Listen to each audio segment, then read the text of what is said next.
নমস্কার, নবর রান্নাঘরের একটা নতুন রেসিপিতে তোমাদের সবাইকে আবারও অনেক অনেক স্বাগত। আজকে একটা স্পেশাল রান্না হচ্ছে, কি দেখাচ্ছি।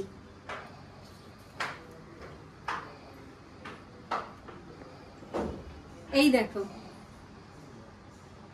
বাজার থেকে এটা গোটা কিনে আনা হয়েছে।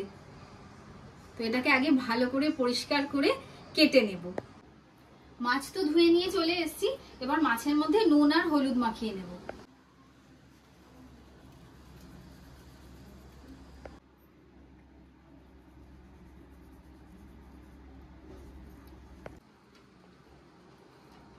ভালো করে নুন আর হলুদটা আগে মাছে মাখিয়ে নেব।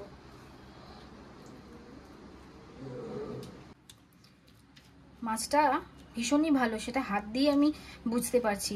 আর ধোয়ার সময় যে গন্ধ বেরোচ্ছিল বা কাটার সময় কি বলবো তোমাদের। আর যেভাবে আজকে আমি তোমাদের রেসিপিটা দেখাচ্ছি, তোমরা অবশ্যই একবার এইভাবে কিন্তু ট্রাই করো। চলো, আমার নুন হলুদ কিন্তু মাখানো হয়ে গেছে। মাছের মধ্যে আমি আজকে বেগুন দেবো, তো বেগুনগুলোকে এরকম লম্বা লম্বা করে কেটে নিয়েছি। তো বেগুনেও নুন হলুদ মাখিয়ে দেবো।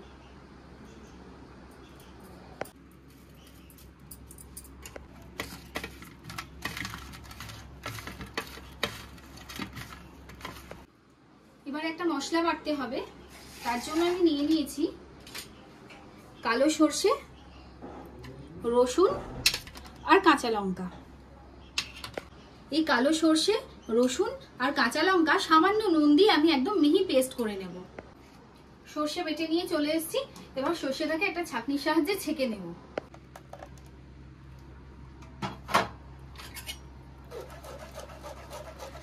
ছাঁকনির মধ্যে দিয়ে একটা চামচ দিয়ে এরকম নাড়াচাড়া করলেই চোকলাগুলো থেকে যাবে আর মশলা বাটাটা পড়ে যাবে।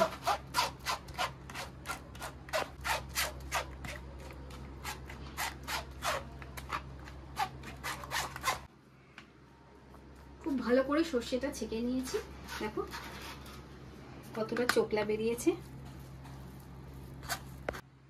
এ দেখো, সর্ষে বাটাটা রয়ে গেছে আর চোকলাটা তো তোমাদের দেখালামই, ফেলে দিয়েছি। এবারে এর মধ্যে দিয়ে দেব নুন,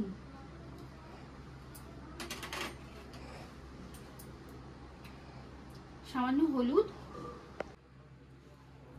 আর টক দই দিয়ে ভালো করে সর্ষেটাকে ফেটিয়ে নেব।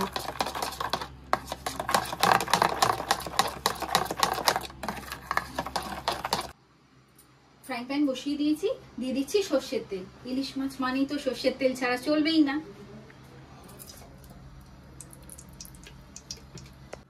তেল গরম হয়ে গেছে, দিয়ে দিচ্ছি কালো জিরে আর একটা কাঁচা লঙ্কা।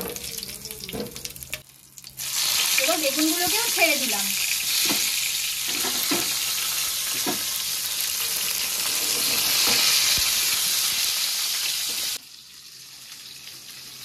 বেগুনগুলোকে সামান্য এপিট ওপিট করে ভেজে নেবো আগে। বেগুনগুলো ভাজা হয়ে গেছে, এবার বেগুনগুলোকে তুলে রাখবো।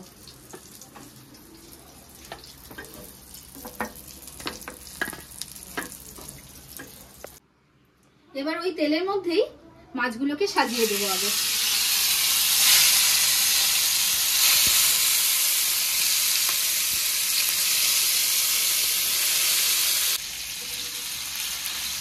বেশিক্ষণ রাখবো না, উল্টে দেবো মাছগুলোকে।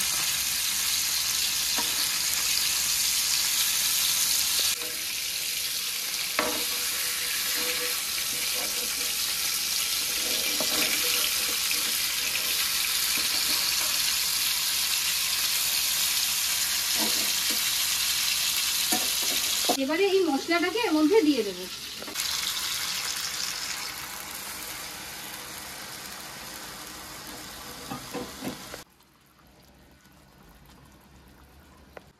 এবার ওই মশলার বাটিতে অল্প সামান্য জল নিয়ে নিয়েছি, ওই জলটাকে দিয়ে দিচ্ছি।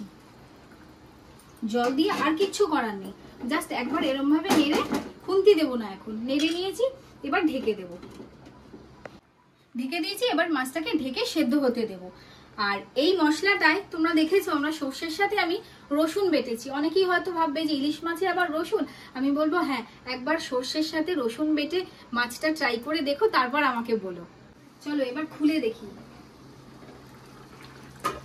মাঝে কিন্তু খুলে আমি মাছটাকে এপিট ওপিট করে দিয়েছিলাম। মাছ সেদ্ধ হয়ে গেছে, আমি মিনিট 15 এটাকে ঢেকে রেখেছিলাম এইভাবেই। এবারে ভেজে রাখা বেগুনগুলোকে দিয়ে দিচ্ছি ওপর দিয়ে। বেগুন তো ভাজার সময় একদম নরম হয়ে গেছে, উপর থেকে দিয়ে দিলাম। এবার দিয়ে দিচ্ছি চেরা কাঁচা লঙ্কা। এবারে ওপর থেকে দিয়ে দেবো সর্ষের তেল। বেশ অনেকটা পরিমাণ সর্ষের তেলই কিন্তু আমি দিলাম। গ্যাস এবার অফ করলাম। মাছটাকে জাস্ট হাত দিয়ে আলতো করে নেড়ে দিচ্ছি যাতে বেগুনের মধ্যেও ঝোলগুলো ঢুকে যায়। এইভাবে এটাকে এবার মিনিট 5 ঢেকে রাখবো, তারপর সার্ভ করব। এবারে সার্ভ করে নিচ্ছি।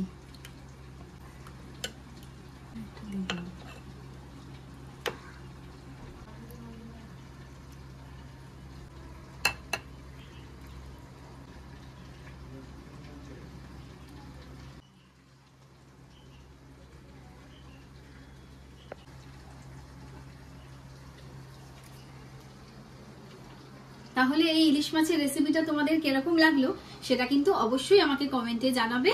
আর অবশ্যই তোমরা কিন্তু এরকম ভাবে এই সিজনে ইলিশ মাছটা ট্রাই করো।